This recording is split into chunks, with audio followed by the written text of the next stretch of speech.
The sound of paper slapping against glass echoed through the conference room like a gunshot. "Sign the papers." Richard Morrison, senior partner at Morrison and Associates, pushed the stack of documents across the polished mahogany table toward the small woman sitting alone on the opposite side. His $3,000 Armani suit caught the morning light streaming through the floor-to-ceiling windows, and his Rolex glinted as he tapped his manicured finger on the top page. Behind him, the San Diego skyline stretched toward the Pacific, and in the distance, barely visible through the morning haze, the outline of Naval Base Coronado sat like a sleeping giant on the water. Sarah Mitchell did not reach for the papers. She sat perfectly still in her simple black dress, the fabric worn soft at the elbows, her dark hair pulled back in a ponytail that revealed the sharp angles of her face. The circles under her eyes told a story of sleepless nights, and her hands rested flat on the table in front of her, motionless as stone. She was 32 years old, a widow, and she was completely alone in a room full of people who wanted to take everything from her. "Did you hear me?" Morrison leaned forward, his cologne overwhelming the recycled air. "I said sign." Eleanor Mitchell shifted in her leather chair at the head of the table, her silver jewelry catching the light as she moved. At 62, David's mother carried herself with the rigid posture of old money and older grudges. She looked at Sarah the way one might examine something unpleasant stuck to the bottom of a shoe. "Really, Richard, what did you expect?" Eleanor's voice dripped with honeyed contempt. "She's never been particularly quick on the uptake. My son, God rest his soul, always did have a weakness for charity cases." Sarah's eyes moved to Eleanor, held for a fraction of a second, then returned to the documents in front of her. Her expression revealed nothing. "Let me make this simple for you, sweetheart."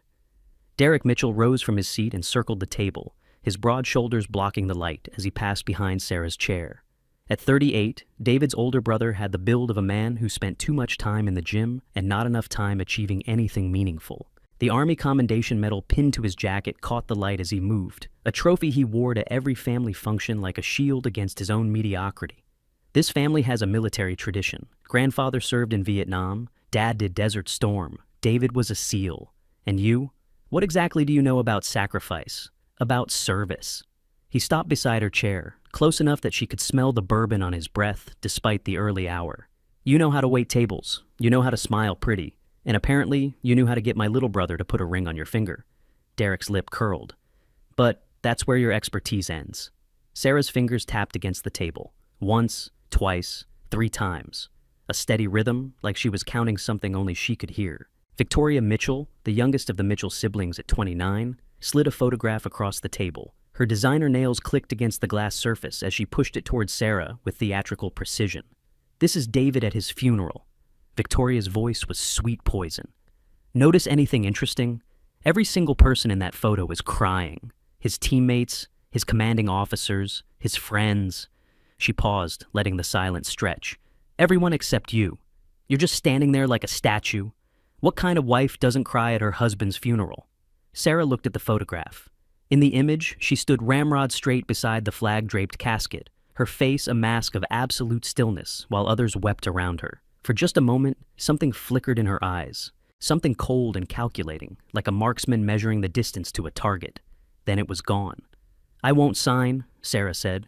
Her voice was quiet, barely above a whisper, but somehow it cut through the heavy air of the conference room like a blade. Morrison laughed, the sound sharp and unpleasant. "You don't have a choice, Mrs. Mitchell. These documents transfer all rights to Sergeant David Mitchell's military benefits, life insurance, and pension to his family. His real family." He emphasized the words with obvious relish. "You're entitled to a settlement of $50,000. That's more than generous, considering." "Considering what?" Sarah asked. "Considering you're nobody." Eleanor stood, her heels clicking against the hardwood floor, as she approached Sarah's chair. "You were a bartender in Coronado when David met you, a pretty face serving drinks to sailors. You have no education, no family, no connections. My son made you a Mitchell, and look how you repay us. 6 months after his death, and you're still clinging to his money like a parasite." Through the glass walls of the conference room, Maria Santos paused with a tray of coffee cups in her hands. The secretary had worked at Morrison and Associates for 15 years, but something about the scene before her made her stop. It wasn't the confrontation itself. She had witnessed plenty of contentious estate meetings in her time. It was the way the young widow was standing now, having risen from her chair so smoothly that Maria almost missed the movement. The chair had slid back at a precise 45-degree angle. The woman's weight was balanced perfectly on the balls of her feet. Her shoulders were squared, her chin level, her hands loose at her sides. Maria had spent 3 years as a combat medic at Bagram Airfield. She knew that stance. She had seen it 1,000 times on soldiers preparing for action. But that made no sense. This was just a widow, a bartender, a nobody. Maria pushed through the door with the coffee, her eyes lingering on Sarah Mitchell for just a moment longer than necessary. "Your coffee, Mr. Morrison." She set the tray down on the side table, her gaze drifting to Sarah.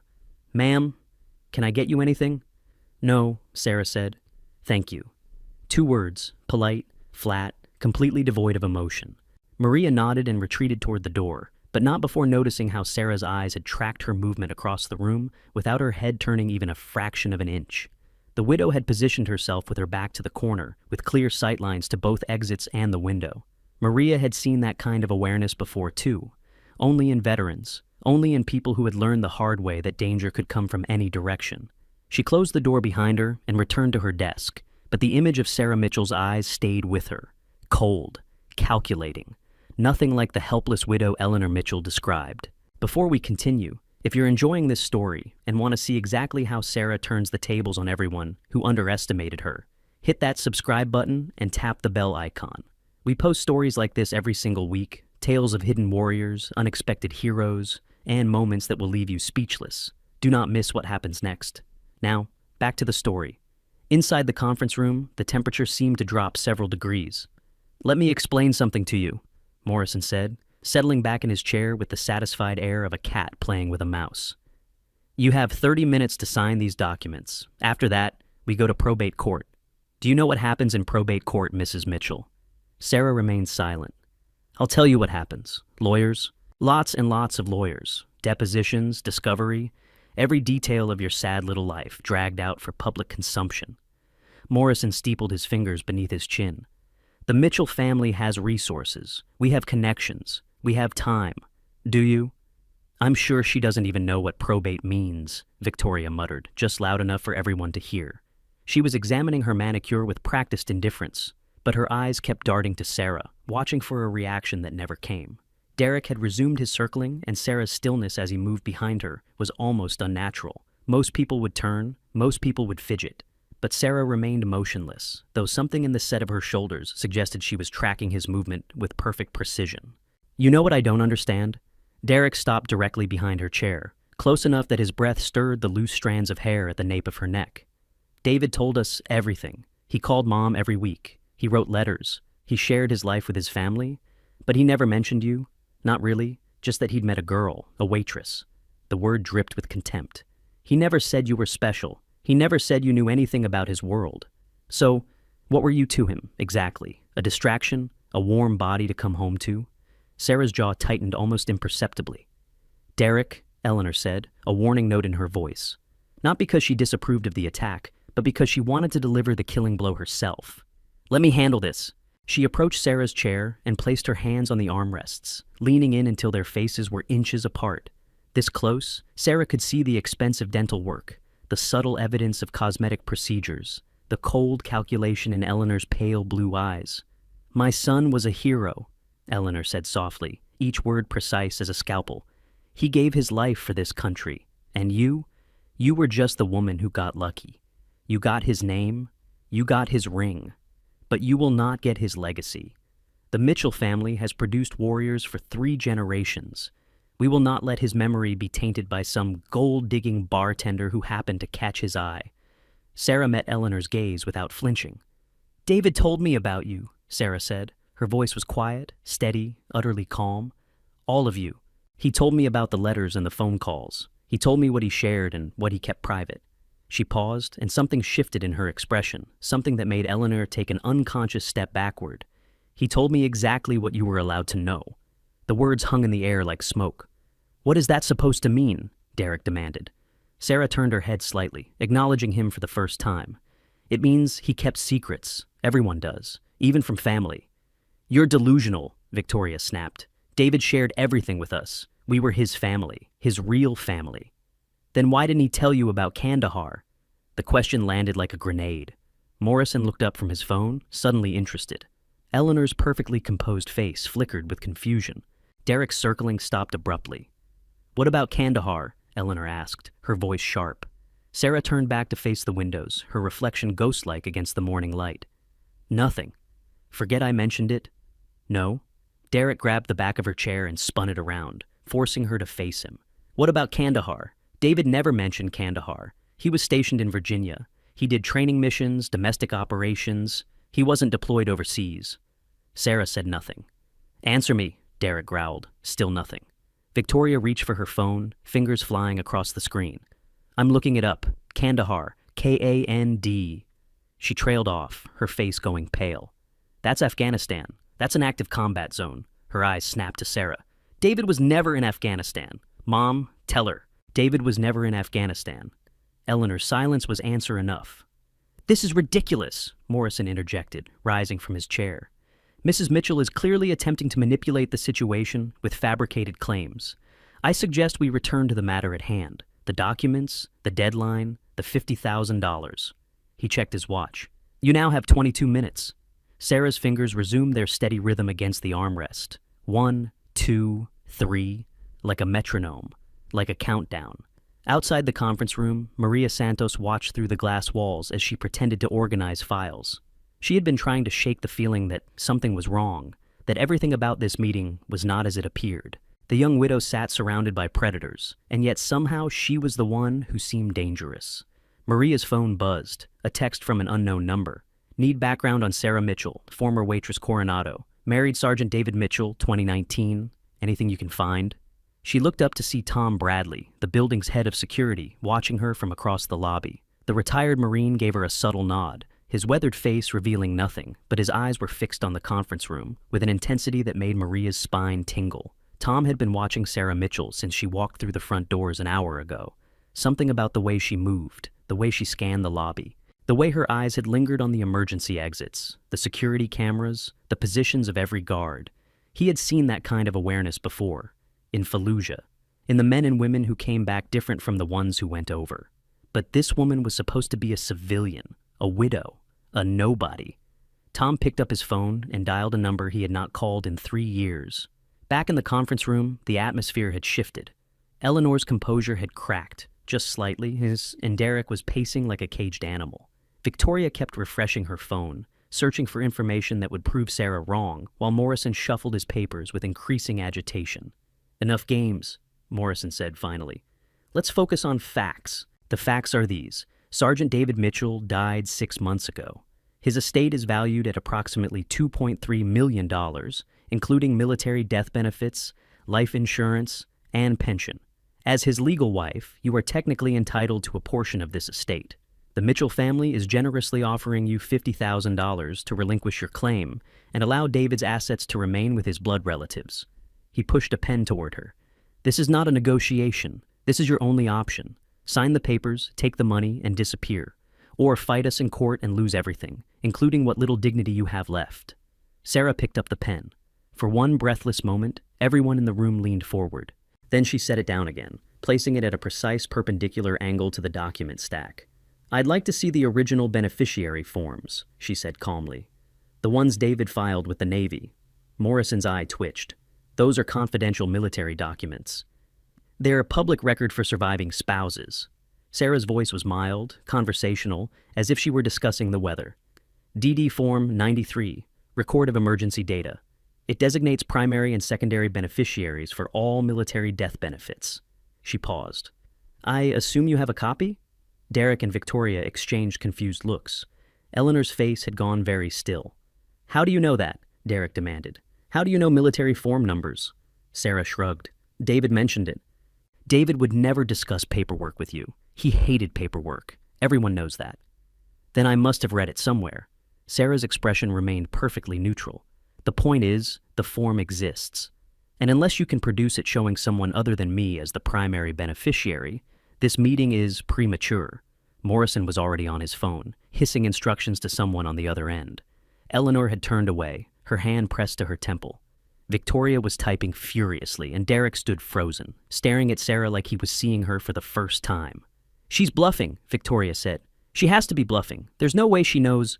"The form is designated D D93, Sarah continued, her voice taking on a rhythmic, almost mechanical quality. It includes the service member's personal information, emergency contacts, and designated beneficiaries for service members' group life insurance. SGLI. Current maximum coverage is $400,000. Additionally, the form specifies recipients of unpaid pay and allowances and designates persons to receive personal effects. She met Victoria's stunned gaze. It's updated annually, or whenever there's a significant life event. Marriage, for example. The room had gone very quiet. "You're lying," Eleanor whispered. "You couldn't know all that. David didn't need to tell me." Sarah stood, and again the movement was so fluid that it barely registered. The DD-93 is standard knowledge for anyone connected to the military. Any military spouse would know it. "But you're not," Derek started. "Not what?" Sarah turned to face him, and for the first time, there was something sharp in her eyes, something that made Derek take an involuntary step backward. "Not military, not connected, not worthy of knowing what forms my husband filed before he died?" The question hung in the air, unanswered. Maria Santos chose that moment to enter with fresh coffee, providing a welcome distraction from the tension that had become almost unbearable. As she moved around the table, she noticed something she had missed before. A small scar on Sarah's right hand, running from the base of her thumb to her wrist. Thin, precise. The kind of mark left by a combat knife. Maria had seen enough similar scars at Bagram to recognize it instantly. She set down the coffee cups with hands that had begun to tremble, suddenly very aware that she was standing next to someone far more dangerous than anyone in this room suspected. As Maria retreated toward the door, Victoria suddenly stood, her chair scraping loudly against the floor. "I need to use the restroom," she announced, gathering her purse and phone with practiced casualness. But her eyes were too bright, her movements too deliberate, and Sarah tracked her departure with the focused attention of a hunter watching prey. The door clicked shut behind Victoria. "Your sister is a poor liar," Sarah said mildly. Derek's face flushed. "Excuse me? She's not going to the restroom. She's going to make copies of something, or plant something. I haven't decided which yet." Sarah turned back to face the windows, presenting her back to the room in a display of either supreme confidence or profound indifference. "It doesn't matter. Whatever she's planning won't work." "You arrogant little—" Eleanor started forward, but Morrison caught her arm. "Mrs. Mitchell." The lawyer's voice had lost some of its earlier confidence. "I think we should take a brief recess, 15 minutes, to allow everyone to collect themselves." "No." Sarah didn't turn around. "Let's continue.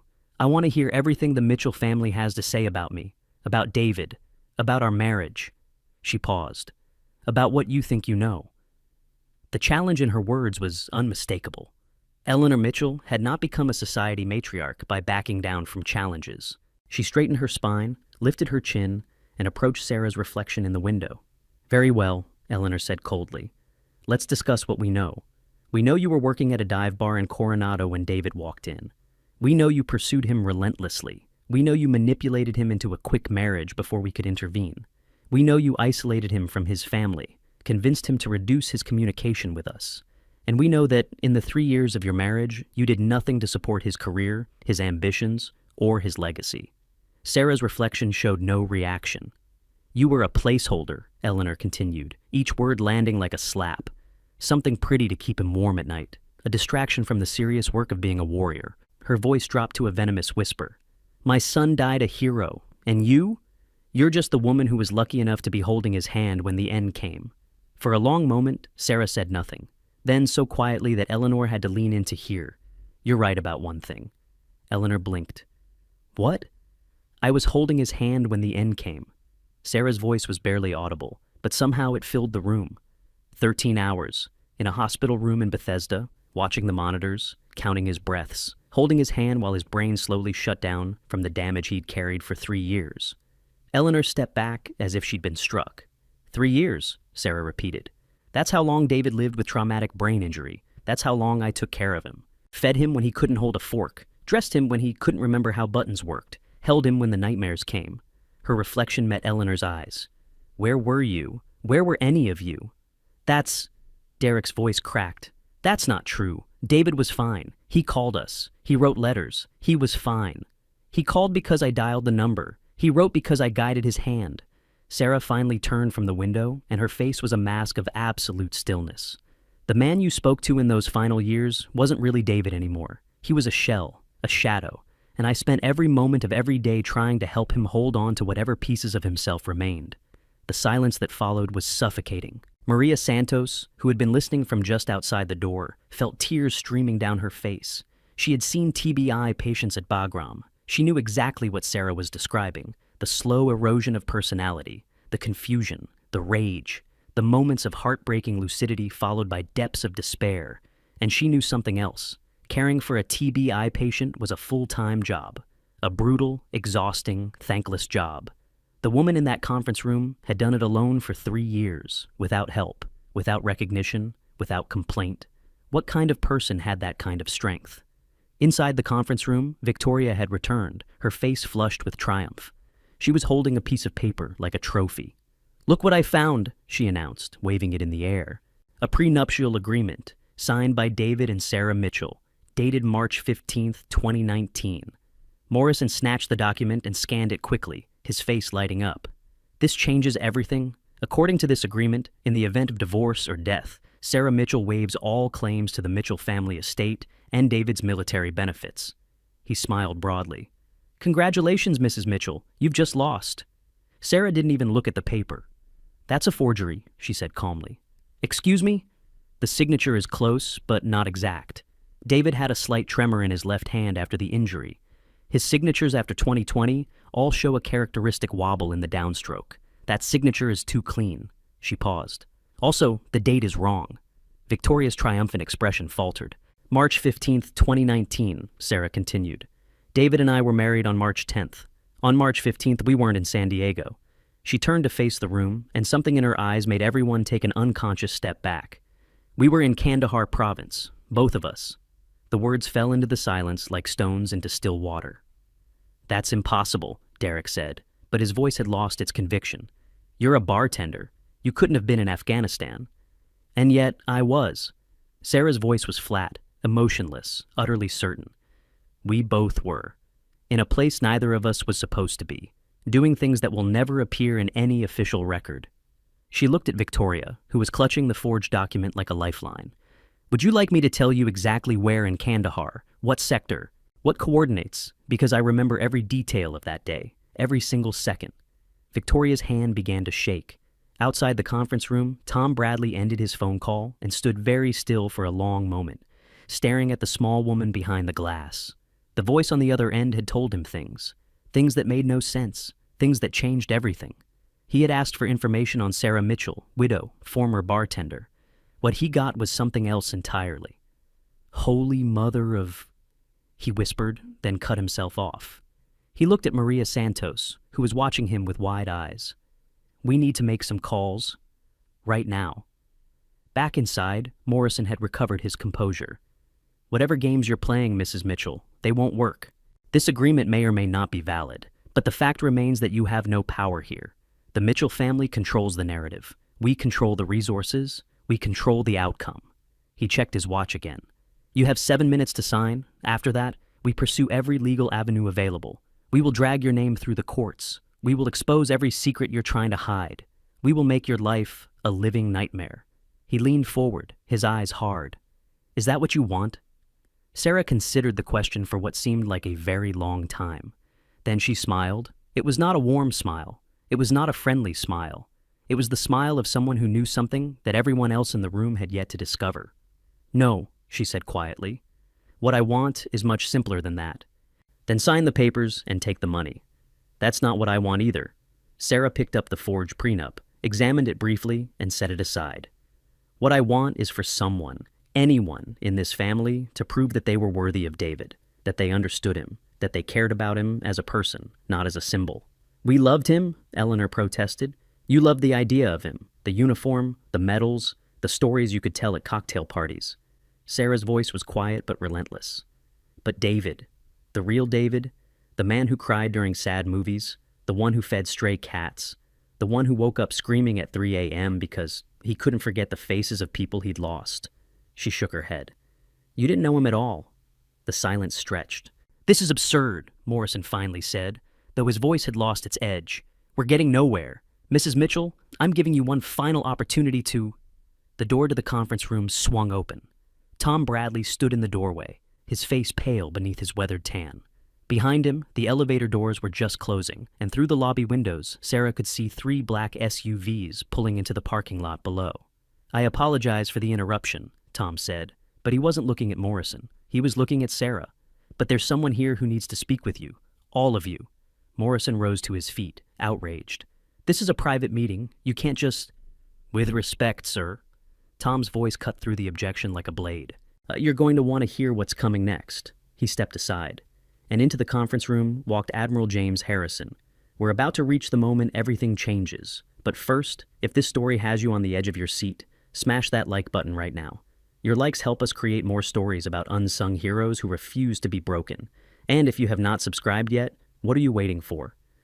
Join the family. Now let us see what Sarah does next. The Admiral was in full dress uniform, his chest heavy with ribbons and medals that caught the light as he moved. 3 silver stars, a Navy cross, combat action ribbons from conflicts that had never made the news. His white hair was cropped military short, and his bearing was that of a man who had commanded warriors into battle and brought them home again. He was not alone. 2 naval officers flanked him, their faces impassive, their hands clasped behind their backs. They positioned themselves on either side of the door like sentries. The effect on the room was immediate and profound. Morrison's face drained of color. Derek straightened instinctively, years of military academy training overriding his shock. Victoria dropped her forged document, her hands flying to cover her mouth. And Eleanor stared at the Admiral as if she were seeing a ghost. "James," she breathed, "what are you doing here?" "Eleanor." The Admiral's voice was deep, resonant, filled with an authority that decades of command had refined to a razor's edge. "We need to talk." He turned to face Sarah. For a moment, no one moved, no one spoke. The only sound was the soft hum of the air conditioning and the distant wail of a siren somewhere in the city below. Then Admiral James Harrison did something that none of them expected. He raised his right hand to his brow in a formal military salute. "Chief," he said quietly, "it's been too long." Sarah's posture shifted. The vulnerable widow vanished like morning mist, replaced by someone else entirely. Someone who stood taller, someone whose eyes held a depth of experience that no bartender could possibly possess. "Admiral." Her voice was different too, stronger, more certain. "Permission to speak freely?" "Granted." These people forged a prenuptial agreement to steal David's benefits. They've spent the last hour insulting his memory and threatening his widow. A pause. "I thought you should know." The temperature in the room dropped another 10 degrees. Morrison stepped forward, his lawyer's instincts overriding his shock. "Now, wait just a minute. I don't know who you are or what you think you're doing here, but this is a private legal matter. You have no jurisdiction over..." "Richard Morrison." The Admiral didn't raise his voice. He didn't need to. "Class of 1985, University of San Diego Law School. 3 ethics violations, all settled out of court. Current investigation pending with the California State Bar regarding predatory estate practices." Morrison's mouth opened and closed like a fish gasping for air. "I know exactly who you are," the Admiral continued. "I know who everyone in this room is. I know what you've done, what you're trying to do, and I know why it's going to fail." He turned back to face the Mitchell family, and something in his expression made even Eleanor shrink back. "You want to know who Sarah Mitchell is? Fine. Let me tell you." He moved to stand beside Sarah, and the contrast between them was striking. The towering Admiral in his decorated uniform, the small woman in her simple black dress. "Chief Petty Officer Sarah Mitchell, call sign, Wraith. 847 days deployed in active combat zones, 3 silver stars for valor under fire. The first woman ever to complete the DevGru Sniper qualification program." The silence that followed was absolute. "That's..." Derek's voice cracked. "That's not possible. She's a bartender. She's one of the most decorated snipers in SEAL Team 6 history." The Admiral's voice was hard as steel. "She served 17 missions that will never appear in any public record. She saved lives that you will never know about. And 3 years ago, in a village outside Kandahar, she carried your brother 12 miles through enemy territory after an ambush that killed 4 of her teammates." Victoria made a small, strangled sound. "The injury that eventually killed David wasn't from combat. It was from the extraction." The Admiral's voice softened, just slightly. "Sarah was wounded carrying him. She took fire and kept moving. She kept him alive for 19 hours until the extraction team could reach them." He paused. And then she married him. And she spent the next 3 years caring for him, watching the man she loved slowly fade away, all while people like you dismissed her as nothing. Eleanor sat down heavily in her chair, her face chalk white. "I don't," she whispered.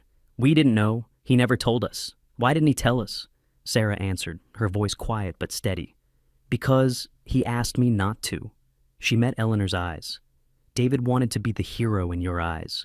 He wanted to be the one who protected people, who saved lives.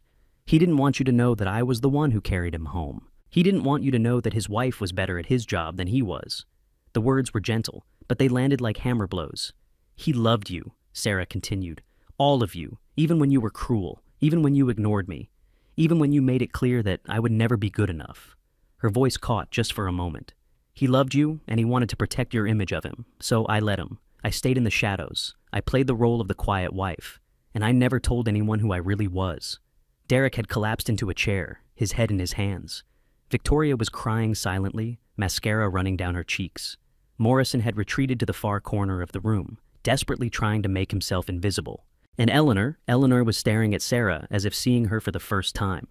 "The phone calls," Eleanor said slowly. "The letters, you said you helped him write them. I did. But some of those letters, they talked about classified things, operational details, things David couldn't have known unless..." Eleanor's voice trailed off as the realization hit her. "You wrote them. You were the one who knew those things, not David. David remembered pieces, fragments. I filled in the gaps." Sarah's expression was infinitely sad. "I made him sound like the man he used to be, the man he wanted you to remember." "Oh God," Eleanor's voice broke. "Oh God, what have we done?" The Admiral stepped forward. "What you've done is attempt to defraud a decorated combat veteran out of her rightful benefits. What you've done is forge legal documents, harass a grieving widow, and desecrate the memory of a man who died in service to his country."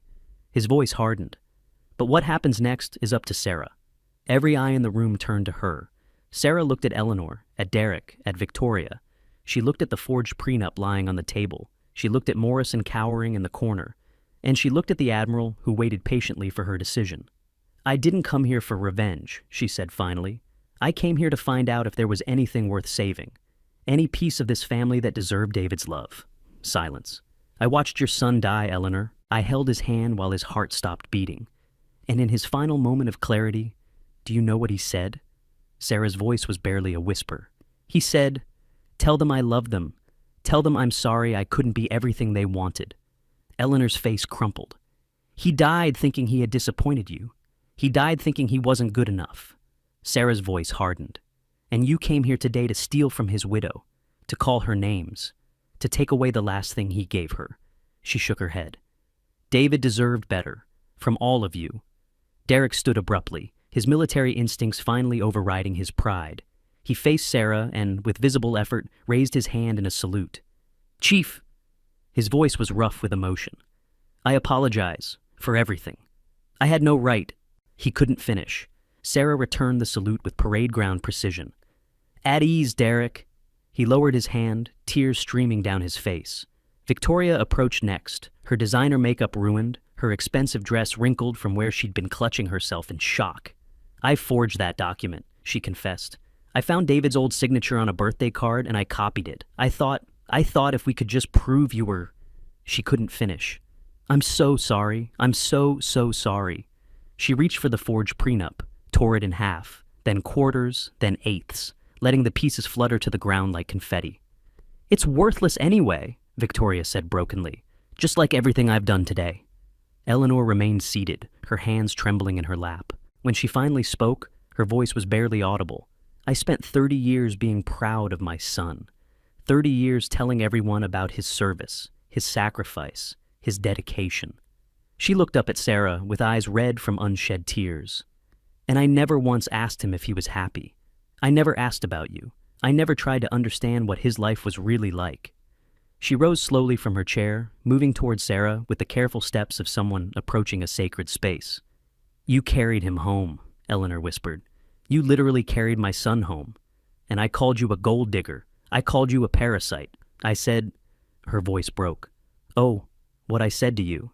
She stopped in front of Sarah, and for a long moment, neither woman moved. Then Eleanor Mitchell, society matriarch, mother of a hero, did something she had not done in 20 years. She knelt. "Forgive me," she said.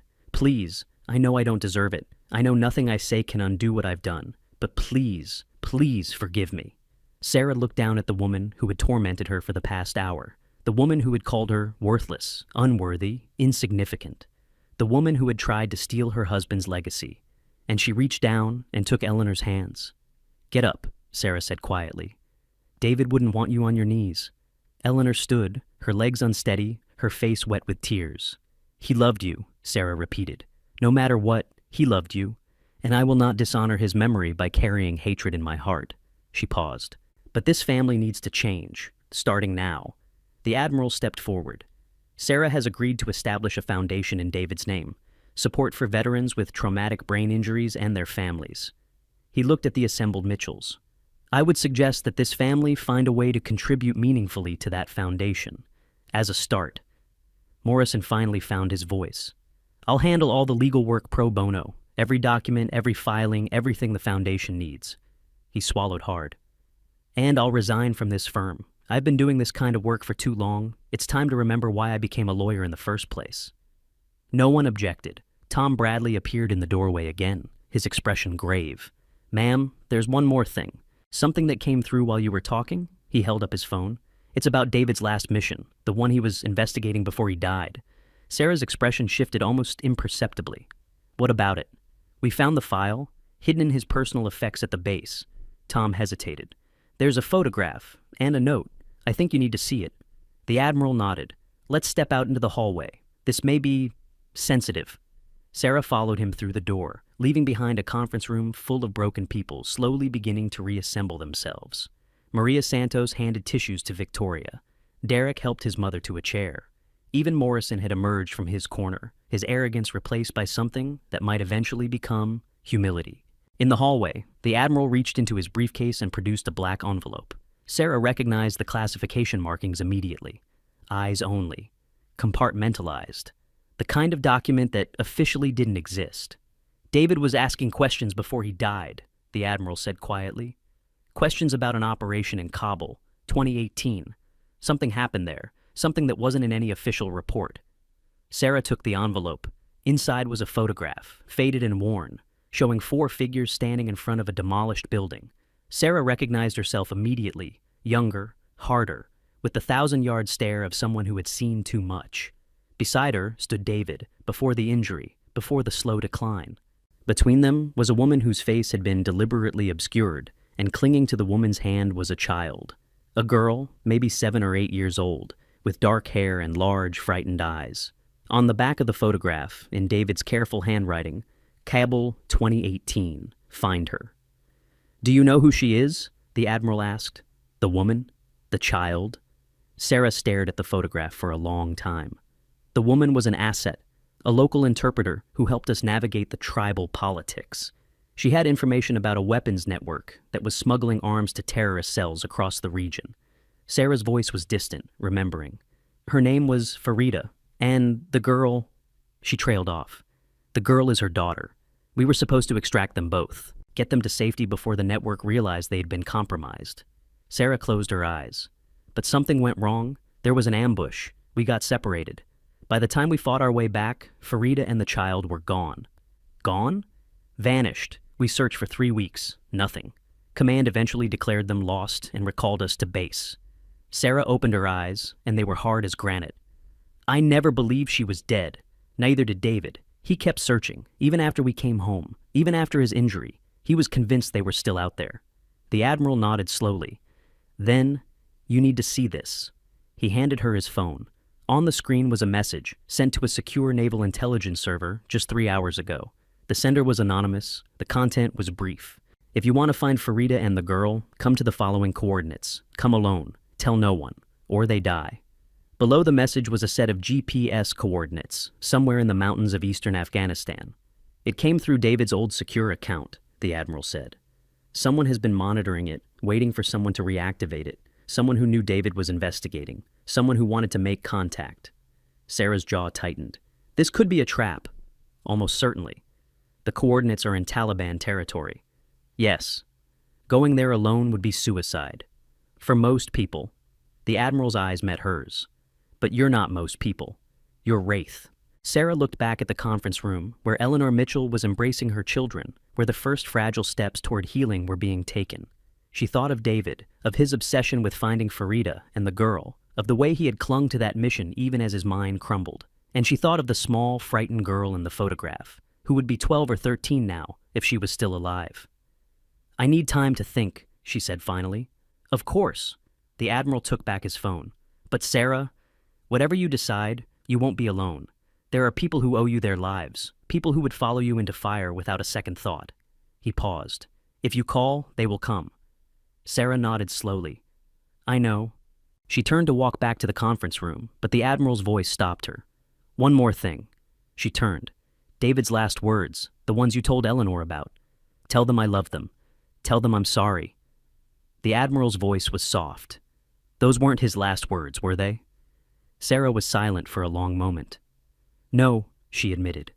"His real last words were for me. Only for me." "What did he say?"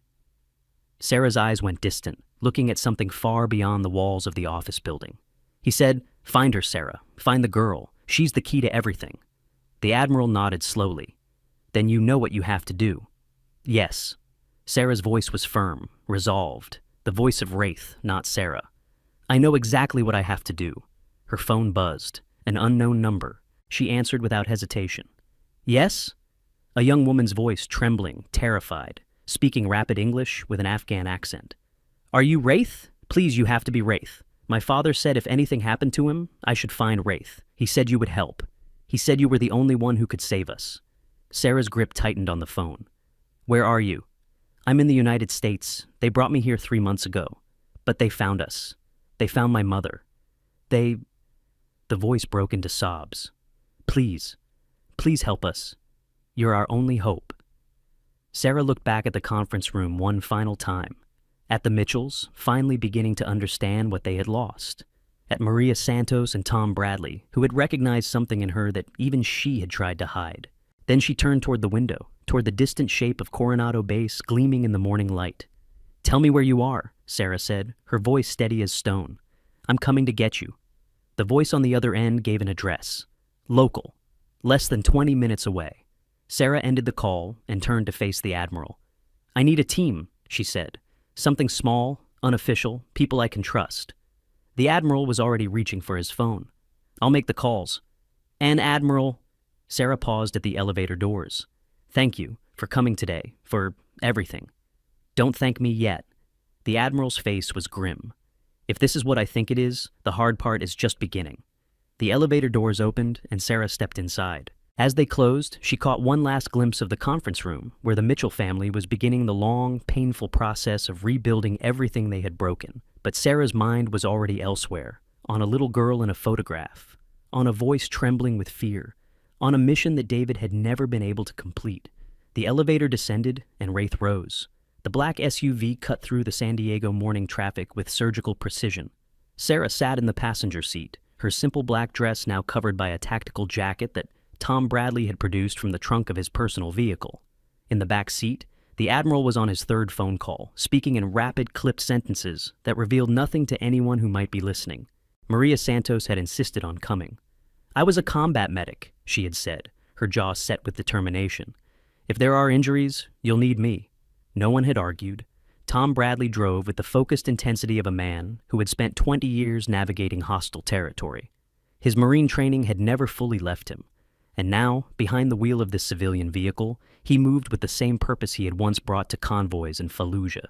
"The address is a warehouse district," Tom said, his eyes never leaving the road. "Industrial area, mostly abandoned since the shipping company went under in 2020.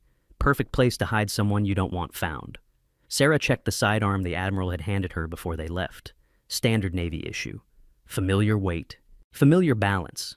It had been 3 years since she had held a weapon with intent, but her hands remembered everything. "How many hostiles are we expecting?" she asked. "Unknown." The Admiral ended his call and leaned forward between the seats. "But I've got a team en route, former DevGru operators. They'll establish a perimeter and wait for your signal." "Former. Retired, officially." The Admiral's expression was grim. "Unofficially, they've been running private security operations for the past 2 years. Good men? Men who owe you their lives? Sarah nodded slowly. Who? Jackson, Martinez, Chen, O'Brien. 4 names, 4 faces flashed through Sarah's memory. 4 men she had served with in operations that would never appear in any official record. 4 men who had watched her carry David Mitchell through 12 miles of enemy territory. They'll be there, the Admiral confirmed. Whatever you need. The SUV turned onto a deserted industrial road, passing rusted fences and abandoned loading docks. Graffiti covered the concrete walls of empty buildings, and broken windows stared down like hollow eyes. This was a place that had been forgotten, left to rot while the city grew around it. There, Tom pointed to a warehouse at the end of the road.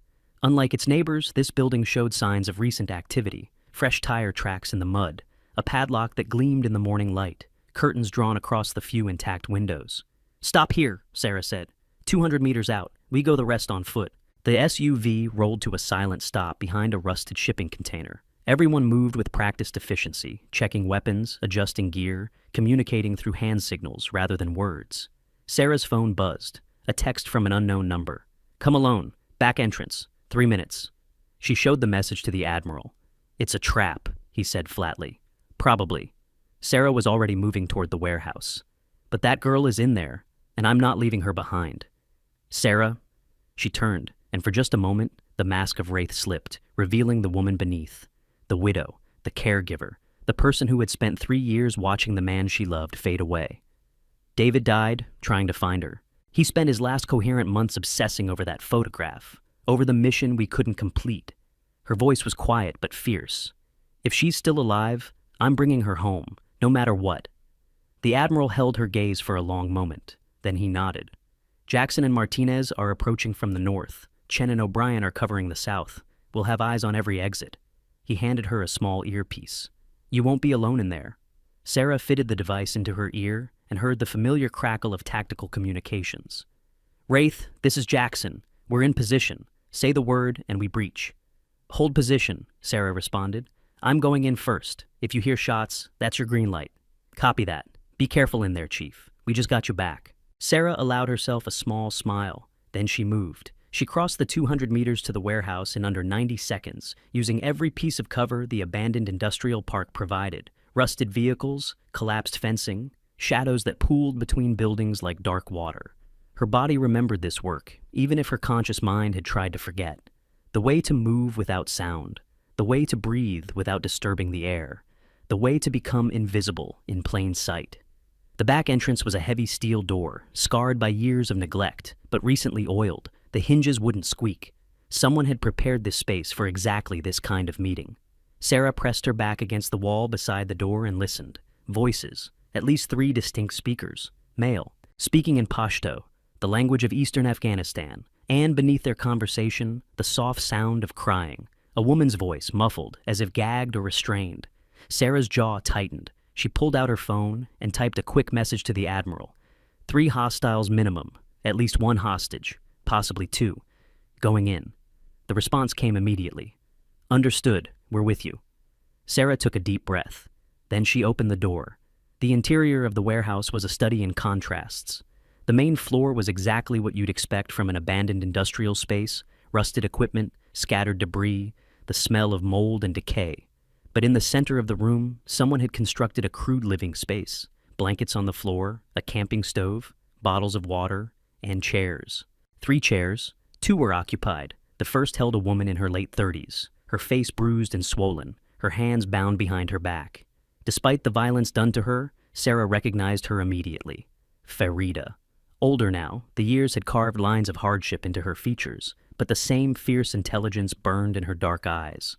The second chair held a teenage girl, maybe 13 or 14, with the same dark hair and large, frightened eyes as the child in the photograph. She was not bound, but the way she sat, rigid with terror, suggested restraints were unnecessary. Fear held her more effectively than any rope. The third chair was empty. You came. The voice came from the shadows behind the hostages. A man emerged, tall and lean, with the weathered face of someone who had spent decades in the mountains. He wore civilian clothes, but his bearing was military. His eyes never stopped moving, assessing, calculating. I came, Sarah agreed. Her voice was calm, conversational, as if they were meeting for coffee. Now let them go. The man laughed. It's not that simple, Wraith. He pronounced her call sign with obvious relish. You killed 17 of my men in Kandahar. You destroyed a weapons network that took 10 years to build. You cost my organization millions of dollars and decades of planning. He stepped closer to Farida, his hand resting on her shoulder, in a gesture that was almost gentle. And then you vanished, retired to America to play housewife. We couldn't find you, couldn't touch you, until David Mitchell started asking questions, until he reactivated old accounts, old networks, old debts. The man smiled. Your husband led us right to you, Wraith. His love for this woman and her child made him careless, and his carelessness made him dead. Sarah's expression didn't change, but something shifted in her eyes, something cold, something dangerous. You killed David? Not directly, but we made sure certain information reached certain people, people who knew about his injury, people who knew he was vulnerable. The man shrugged. The brain is a fragile thing. A few carefully placed suggestions, a few triggers planted in his environment. His mind did the rest. The revelation hit Sarah like a physical blow, but she absorbed it, channeled it, transformed it into something she could use. Why? Because he wouldn't stop looking, because he was getting close to finding Farida, because he was going to expose everything. The man's voice hardened. We needed him to stop, and we needed leverage against you in case you ever decided to come out of retirement. He gestured at the bound woman and terrified girl. And now, we have it. Sarah's hand rested on the grip of her weapon, but she didn't draw. Not yet. What do you want? What I've always wanted. The names, the locations, the identities of every asset, every operative, every contact you developed during your years with DevGru. The man's smile widened. You have information in that head of yours that could cripple American intelligence operations for a generation. I want all of it. And if I refuse? The man drew a knife from his belt and pressed it against Farida's throat. Then I start cutting, starting with her, ending with the girl, and you get to watch every moment. The girl, Zara, let out a small cry of terror. She's just a child, Sarah said. Whatever happened between us, she had nothing to do with it. She's leverage. That's all that matters. The man pressed the blade deeper, and a thin line of red appeared on Farida's neck. The name's Wraith. Now. Sarah's mind raced through possibilities. The man was standing behind Farida, using her as a shield. The other two hostiles were somewhere in the building, probably covering the exits. She had maybe a 60% chance of drawing and firing before he could slit Farida's throat. Not good enough. But there was another option. All right, she said. I'll give you what you want. The man's eyes narrowed suspiciously. Just like that? Just like that. Sarah reached slowly for her earpiece, making sure he could see the movement. I'm going to remove this and set it on the ground. Then we can talk. Privately. She pulled out the earpiece and placed it carefully on the concrete floor.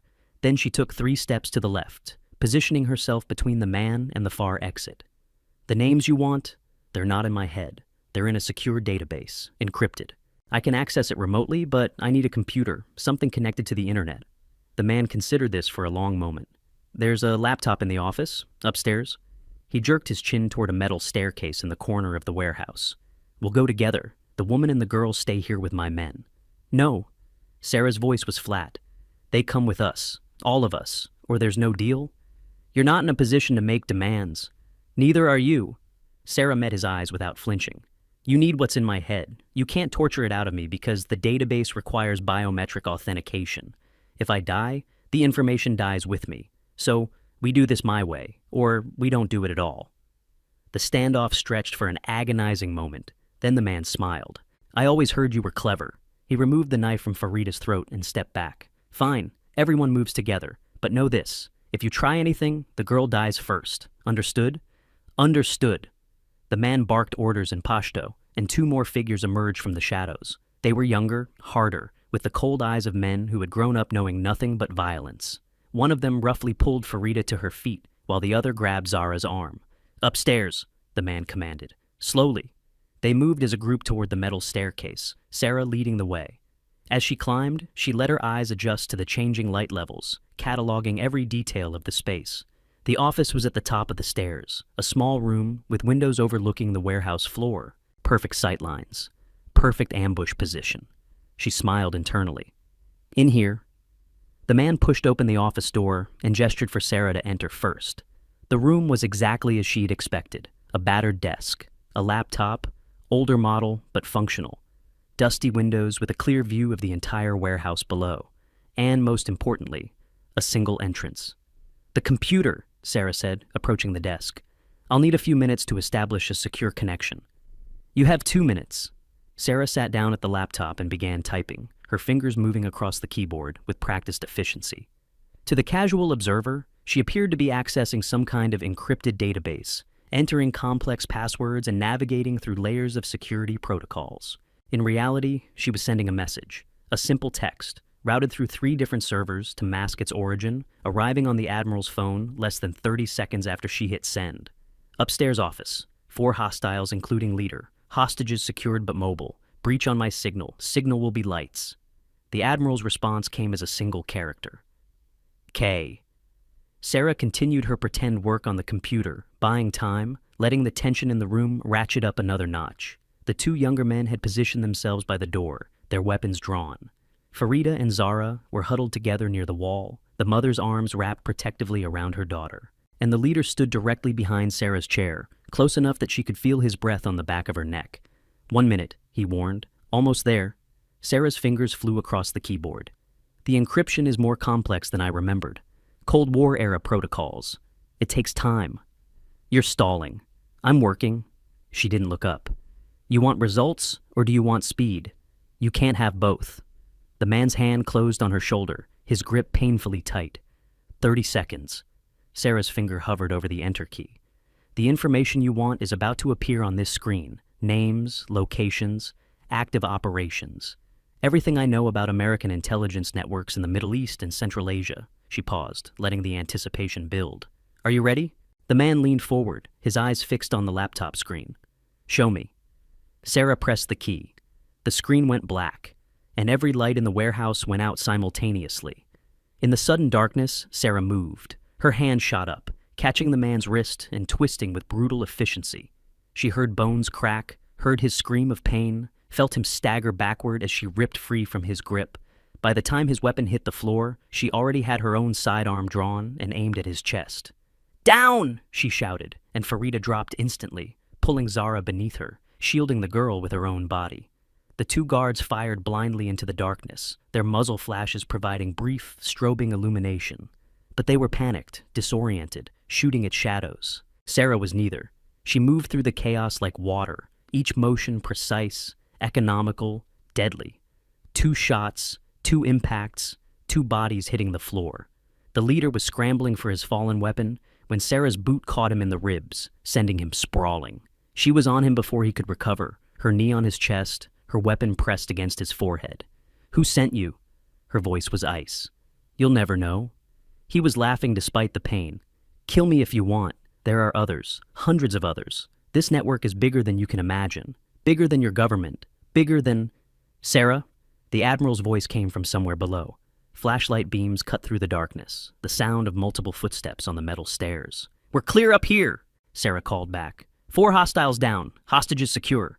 The office door burst open and Jackson was the first through, his weapon sweeping the room with professional precision. Behind him came Martinez, Chen, and O'Brien, each taking a sector, each confirming the threat had been neutralized. "Status?" Jackson asked. "Leader's alive. I want him talking." Sarah rose from the man's chest, but kept her weapon trained on his face. "Get him restrained, and get these women out of here." Martinez and Chen moved to comply, while O'Brien helped Farida and Zara to their feet. "You're safe now," O'Brien said gently to the girl. "No one's going to hurt you anymore." Zara stared at him with wide, disbelieving eyes. "Is it really over?" she whispered. Sarah holstered her weapon and approached the girl slowly, crouching down to meet her eyes. "It's over," she said. "I promise. You're safe."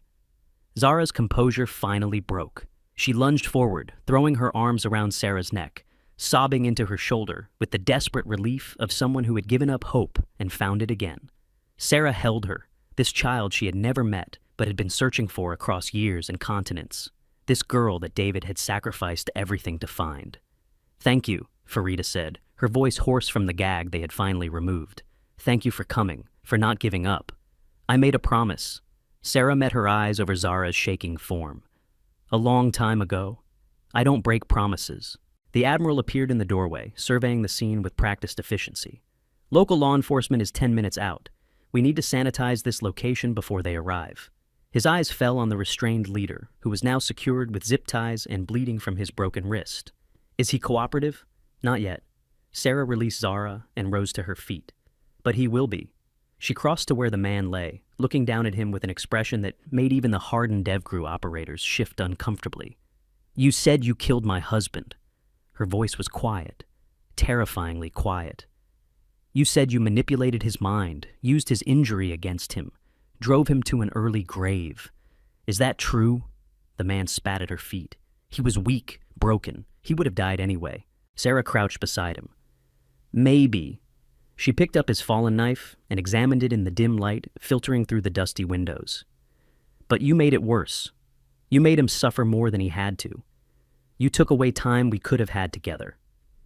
She turned the blade slowly, letting the metal catch what little light there was. That was a mistake. What are you going to do? Torture me? The man laughed, but there was an edge of fear in it now. You're American military. You have rules, regulations, you can't... I'm not military anymore. Sarah's voice was silk over steel. I'm just a widow with a knife and a lot of questions. And right now, in this room, there are no rules, no regulations. No one to stop me from taking as long as I need to get answers. She leaned closer. So, let me ask you again. Who sent you? Who is behind this network? And how deep does it go? The man's bravado cracked. 3 hours later, Sarah emerged from the warehouse into the bright California sunshine. Farida and Zara had been transported to a secure location where Maria Santos was treating their injuries and a trauma counselor was standing by. The leader and his surviving associate were in federal custody, having provided enough information to keep multiple intelligence agencies busy for months. The admiral was waiting beside his SUV, his phone pressed to his ear. He ended the call as Sarah approached. Initial reports suggest this network has tendrils in 6 countries: Afghanistan, Pakistan, Syria, Lebanon, Jordan, and, here, domestic operations, sleeper cells. The whole picture. He studied her face. You did good work today, Sarah. David would be proud. Sarah didn't respond immediately. She stood looking back at the warehouse, at the building where she had finally completed the mission her husband had died trying to finish. It's not over, she said finally. No, it's not. But this is a start. Sarah nodded slowly. The girl, Zara, she mentioned her father, the man who told her to find Wraith if anything happened. She turned to face the admiral. She said he knew you, that he worked with American forces, that he had information about something big. The admiral's expression shifted, becoming guarded. Her father? Farida's husband, a former Afghan intelligence officer who defected to help us track weapons networks in the region. Sarah's eyes narrowed. You know something about him? Something you haven't told me. The admiral was silent for a long moment. His name was Ahmad Shah, codename Oracle. He was one of our most valuable assets in Afghanistan for nearly 15 years. He provided intelligence that saved hundreds of American lives. He paused. He was also the one who first identified the network you just dismantled. He spent years gathering evidence, building cases, documenting everything. And when they finally caught up to him, what happened? They made an example of him, publicly, brutally. Then they went after his family. The admiral's voice was heavy with regret. We tried to extract Farida and Zara, but the operation failed. They vanished. We assumed they were dead. They survived. Obviously. The admiral looked at Sarah with something approaching wonder. And somehow, against all odds, they found you. The one person in the world who might be able to help them. Sarah absorbed this information in silence. Oracle's intelligence. The evidence he gathered. Where is it now? That's the question, isn't it? The admiral reached into his briefcase and produced another envelope. This was delivered to my office this morning. No return address, no fingerprints, just this. Sarah opened the envelope. Inside was a single sheet of paper with a series of numbers and letters, coordinates, account numbers, encryption keys, and at the bottom, 3 words. She knows everything. Sarah looked up sharply. Zara? Her father spent 13 years teaching her, training her, preparing her for the day when he might not be there to protect his family. The admiral's voice was grave. That little girl has information in her head that could expose corruption at the highest levels of multiple governments. She knows the names of every major player in the international arms trade. She knows about secret agreements, hidden alliances, cover-ups that would shake the foundations of geopolitics. And the network knows this. They've known for years. That's why they've been hunting her. That's why they took such extreme measures to find you. The admiral met her eyes. Zara wasn't just leverage, Sarah. She was the target all along. You were just the key to reaching her. Sarah's mind raced through the implications. Then this isn't over, not by a long shot. No, it's just beginning. The Admiral closed his briefcase. The question is, what do you want to do about it? Sarah looked at the coordinates on the paper, at the encryption keys that could unlock secrets buried for over a decade, at the 3 words that changed everything. She knows everything. I need to talk to Zara, Sarah said. I need to understand exactly what her father taught her. And then, Sarah's jaw set with familiar determination. And then, I finish what he started. The drive back to the secure location took 20 minutes. Sarah spent most of it in silence, staring out the window at the passing cityscape, while her mind worked through possibilities, strategies, contingencies. David had died for this. He had spent his last coherent months chasing shadows, following threads that led deeper and deeper into a web of corruption and violence. He had known somehow that Zara was the key, that everything depended on finding her, protecting her, unleashing the knowledge her father had given her. And now that burden had passed to Sarah. She thought about the Mitchell family, about Eleanor's tear-stained face as she had finally understood what Sarah had sacrificed, about Derek's salute, trembling but genuine, about Victoria's confession and Morrison's promise of redemption. They were broken people beginning to heal. It would take time. It would take patience. But for the first time in 3 years, Sarah believed that something good might come from all that pain. Her phone buzzed. A text from Tom Bradley. Mitchell family has established a fund in David's name. Initial contribution, $200,000. Eleanor personally, more coming. Sarah smiled despite everything. Good, she typed back. That's a start. The secure location turned out to be a nondescript house in a quiet residential neighborhood. Federal marshals guarded the perimeter, and inside, a small team of specialists was already at work documenting Farida's testimony and cataloging the information Zara had begun to share. Maria Santos met Sarah at the door. They're doing better than expected, Maria reported. Farida has some minor injuries, but nothing serious. Zara is... She hesitated. Remarkable. She's been through things no child should ever experience, but she's holding together. More than holding together. She's been asking for you? For me? She says you're the one her father told her about. The ghost. The woman who carries heroes home. Maria's eyes were bright with emotion. She said she knew you would come. Sarah followed Maria into the house, past the marshals and the analysts, to a small bedroom at the back. Zara sat on the edge of the bed, her mother beside her, both of them looking up as Sarah entered. Chief Mitchell. Zara's voice was stronger now, steadier. Thank you for saving us. I made a promise. Sarah sat down in a chair across from them. A long time ago, your father helped me save someone I loved. I owed him a debt. He spoke about you often. Farida's voice was warm despite the trauma she had endured. He called you the best America had to offer, a warrior with a conscience. He said if anything ever happened to him, you were the one person he trusted to protect us. Sarah felt the weight of that trust settle onto her shoulders. Tell me what you know, she said to Zara. Everything your father taught you. I need to understand what we're dealing with. Zara exchanged a look with her mother, then took a deep breath. My father called it the ledger. It's a record of every transaction, every deal, every agreement made by the network over the past 20 years. Names, dates, amounts, evidence of corruption at the highest levels. She paused. He spent his entire career gathering this information, piece by piece, transaction by transaction, waiting for the right moment to reveal it.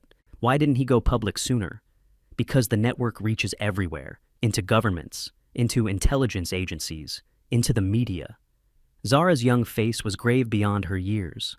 My father knew that if he released the ledger without proper preparation, it would be buried, discredited, he would be killed, and nothing would change. So he hid it. Yes, in pieces, encrypted fragments scattered across secure servers around the world.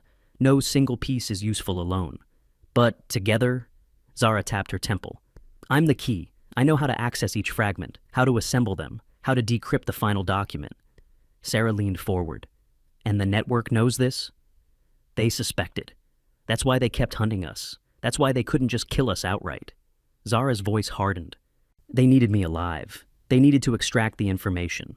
But my father prepared me for that too. How? The girl smiled, and for a moment she looked decades older than her 13 years.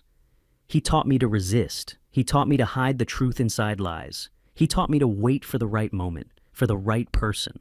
Her eyes met Sarah's. "For you." Sarah sat back in her chair, processing everything she had heard. The coordinates in the envelope, the encryption keys. Those are the first pieces? The beginning, my father's insurance policy. Zara produced a small pendant from beneath her shirt, a simple silver disc on a chain. This contains the algorithm needed to begin the assembly process. The rest, she tapped her head again. The rest is in here. A lifetime of preparation, a generation of sacrifice, all leading to this moment. Farida reached for her daughter's hand.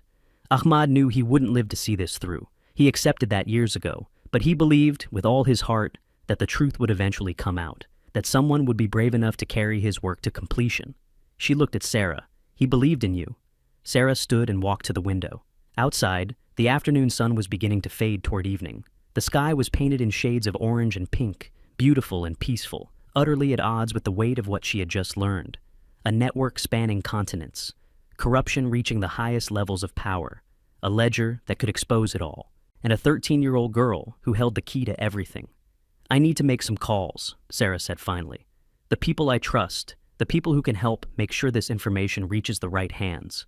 "How do you know who to trust?" Zara asked. "My father spent years wondering the same thing." Sarah turned from the window. "I don't know for certain. No one ever does." She met the girl's eyes. "But I know this. There are good people in this world. People who believe in justice, in truth, in doing the right thing even when it costs them everything. I've fought beside them. I've bled beside them. I've buried some of them." She paused. "Your father was one of those people. David was another. And I have to believe that there are more, enough to make a difference, enough to change things." Zara considered this for a long moment. "My father said something similar. He said that darkness only wins when good people stop fighting." She stood, squaring her shoulders with a determination that belied her youth. "I'm tired of running. I'm tired of hiding. If you're ready to fight, Chief Mitchell, then so am I." Sarah looked at this child who had been forced to grow up too fast, who had lost her father and nearly lost everything else, who still found the courage to stand and face whatever came next. "Call me Sarah," she said. "And yes, I'm ready." The next 3 weeks passed in a blur of secure meetings, encrypted communications, and careful planning. Sarah assembled a team of people she trusted absolutely, veterans of conflicts both public and classified, analysts with unblemished records, journalists with reputations for integrity. The Admiral provided resources and cover, ensuring that the operation remained invisible to the network's eyes and ears. Tom Bradley coordinated security. Maria Santos monitored Farida and Zara's health, both physical and psychological. And one by one, the fragments of Ahmad Shah's ledger began to come together. Each piece revealed new horrors. Arms deals that had prolonged conflicts for decades. Bribes that had corrupted governments from within.